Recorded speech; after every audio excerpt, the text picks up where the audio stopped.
Bayangan COVID-19 yang sudah kita kenal kembali muncul di Singapura.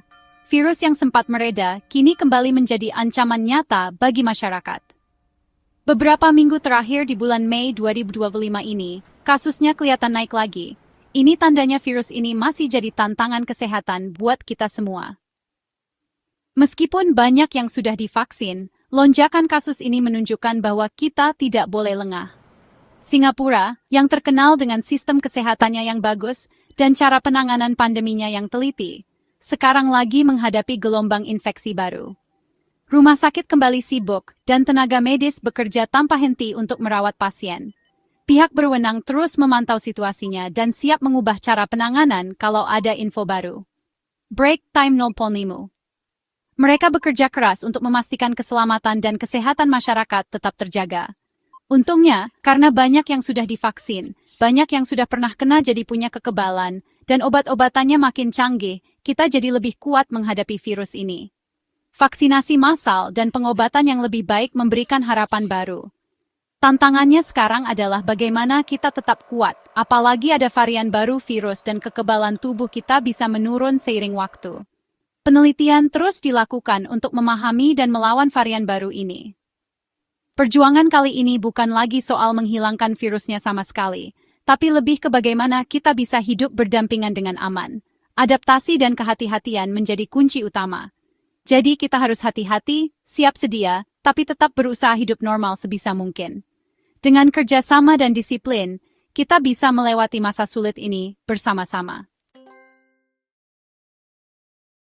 Penyebab utama kenaikan kasus di Singapura baru-baru ini adalah pemain baru subvarian COVID-19 yaitu LF7 dan NB118. Kedua subvarian ini telah menarik perhatian para ahli kesehatan di seluruh dunia. Ini adalah turunan dari varian JN.1 yang sebelumnya juga sudah terkenal di seluruh dunia. Varian ini telah menunjukkan kemampuan untuk menyebar dengan cepat. Para ilmuwan lagi rajin banget meneliti subvarian ini biar kita semua paham betul sifat-sifatnya. Mereka bekerja keras untuk mengidentifikasi karakteristik unik dari LF7 dan NB118. Yang mulai kelihatan jelas, mereka ini lebih gampang nular. Artinya, bisa menyebar dari satu orang ke orang lain dengan lebih cepat. Ini membuatnya lebih sulit untuk dikendalikan. Kabar baiknya, vaksin COVID-19 yang ada sekarang, yang dibuat untuk melawan varian JN1, diperkirakan masih bisa kasih perlindungan juga kok. Ini memberikan harapan besar bagi banyak orang. Pemerintah Singapura nggak anggap remeh musuh baru ini. Mereka terus memantau penyebarannya lewat program khusus. Mereka juga meningkatkan upaya vaksinasi dan pengujian. Walaupun lebih gampang nular itu bikin khawatir, pertanyaan pentingnya adalah, apakah varian ini bikin penyakitnya lebih parah? Ini adalah fokus utama penelitian saat ini. Sejauh ini sih, kelihatannya buat kebanyakan orang yang sudah divaksin, sakitnya relatif ringan. Ini menunjukkan bahwa vaksin masih efektif dalam mencegah gejala yang parah. Angka-angka menunjukkan dengan jelas kalau COVID-19 aktif lagi di Singapura. Selama minggu tanggal 27 April sampai 3 Mei 2025, perkiraan jumlah kasus baru COVID-19 naik jadi sekitar 14.200. Angka ini naik lumayan banyak dari 11.100 kasus di minggu sebelumnya. Selain jumlah kasusnya yang naik, yang masuk rumah sakit juga jadi lebih banyak. Yang menarik, walaupun yang masuk rumah sakit biasa karena COVID-19 naik, kondisi di ruang ICU tetap stabil, malah sedikit turun. Kementerian Kesehatan bilang kalau gelombang infeksi seperti ini memang akan datang sesekali, karena kita sekarang hidup dengan COVID-19 sebagai penyakit biasa. Buat banyak orang yang kena COVID-19 di gelombang kali ini, rasanya mirip kayak kena pilek atau flu biasa. Dr. Lim Kim Show, Direktur Medis Klinik Keluarga Life, melihat kebanyakan pasien yang datang ke kliniknya gejalanya ringan-ringan saja.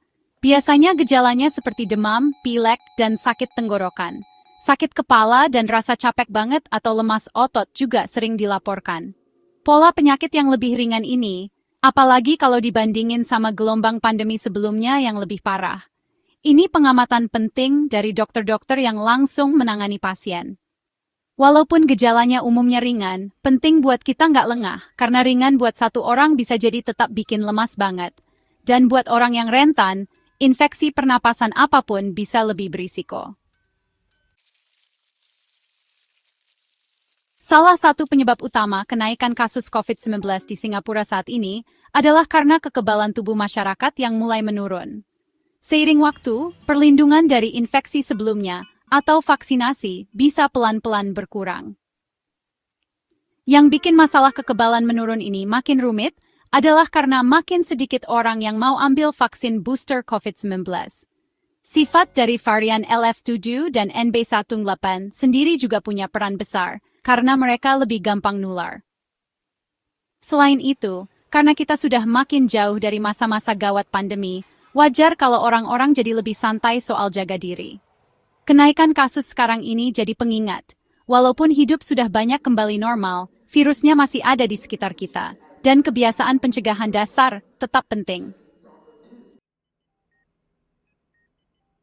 Kalau kita lihat siapa saja pasien yang perlu dirawat di rumah sakit selama gelombang COVID-19 kali ini, ada pola yang kasih kita info penting. Dr. Sean Faso, Direktur Klinis di Pusat Nasional Penyakit Menular, bilang kalau yang masuk rumah sakit itu seringnya orang-orang tua.